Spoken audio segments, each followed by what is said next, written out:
Derrière les portes de la cuisine, le chef Ravin peaufine les derniers détails de ses nouveaux plats. 3 petits croûtons. 3 petits croûtons et puis s'en vont. Au menu, friands revisités, blettes ou encore calalou et crème de manioc, un travail d'orfèvre et décomposition pour faire revivre le goût de la tradition.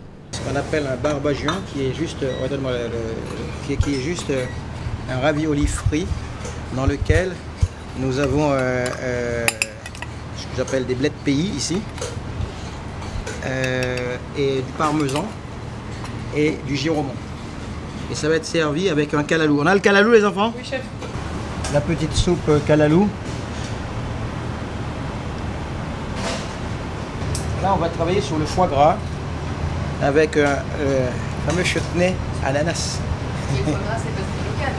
Non, mais par contre, il est à la saveur vanille et assaisonné au rhum agricole de chez nous.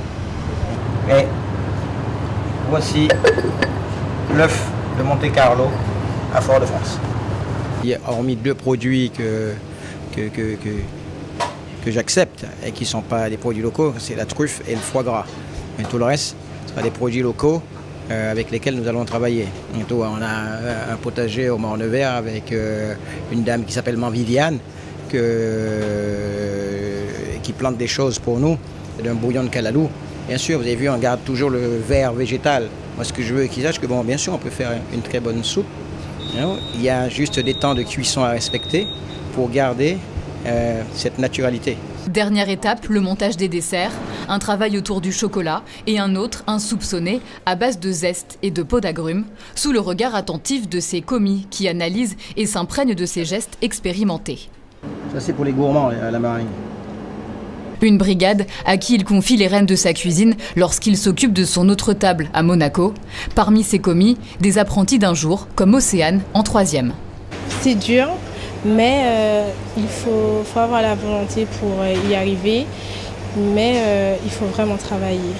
Lorsqu'on est en 3e, on a tendance à dire, mais pas à réaliser quel est le métier. Et là, je vois quel est vraiment le métier, qu'est-ce qu'il faut faire, comment être. Guillaume Emmanuel, lui, débute tout juste son stage et découvre la rigueur du travail en cuisine.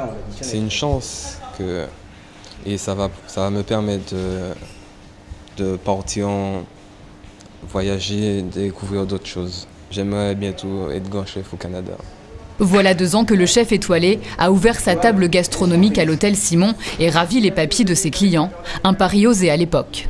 Beaucoup de gens m'avaient dit que j'étais fou de venir ici. Et non. Mais j'aime mon pays. J'avais envie simplement de partager ma connaissance et mon savoir avec les jeunes. Simplement de transmettre, d'être dans une continuité. Parce que je le dis souvent, on est voué à un moment donné à disparaître. Et il faut accepter qu'il y ait aussi d'autres qui prennent la relève et qui aident au rayonnement de ce pays. Et tout, qui est parfois décrié, mais qui est tellement riche. La table de Marcel ouvre ses portes aux amoureux de la gastronomie midi et soir. Désormais bien ancré dans le paysage culinaire de la Martinique, le chef multiplie les collaborations, notamment avec les frères Lozéa, et trouve même encore le temps de donner des cours de cuisine particuliers aux chanceux qui s'y prennent à l'avance.